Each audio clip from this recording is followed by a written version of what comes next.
पहले तो बहुत कुछ था, मगर तय यही पाया हम अहले मोहब्बत हैं, मोहब्बत ही करेंगे।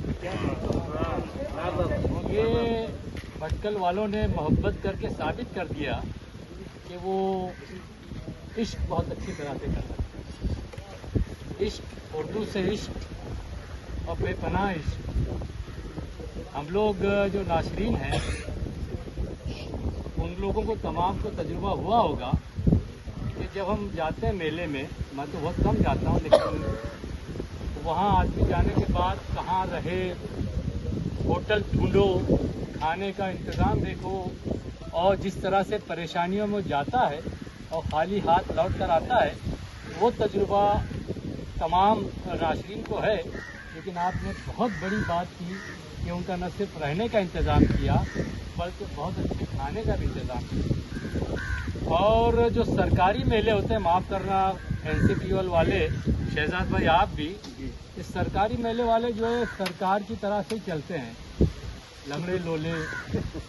लेकिन जब सरकार के बगैर कोई काम करता है तो भटकल वालों की तरह करना चाहिए। ये सरकारी इदारे जो होते हैं वो कैलकुलेशन में काम करते हैं कि ये देंगे तो इतना खर्च होगा, ये देंगे तो इतना खर्च होगा। देखिए कितना दिल खोलकर इन्होंने खर्च किया, हम पर दिल खोलकर खर्च किया।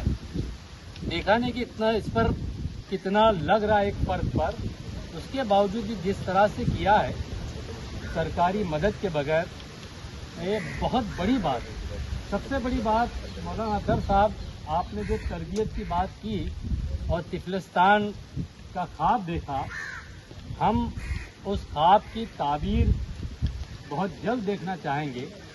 लेकिन मैं भी ये चाहूँगा कि आपके ख्वाब से पहले हमने भी उसकी तरतीब इंशाअल्लाह महाराष्ट्र में कहीं न कहीं ये तिफलिस्तान के नाम पर, तरबियत गाह के नाम पर एक जगह लेकर हम बड़े पैमाने पर तरबियत गाह का इंशाअल्लाह इरादा कर रहे हैं।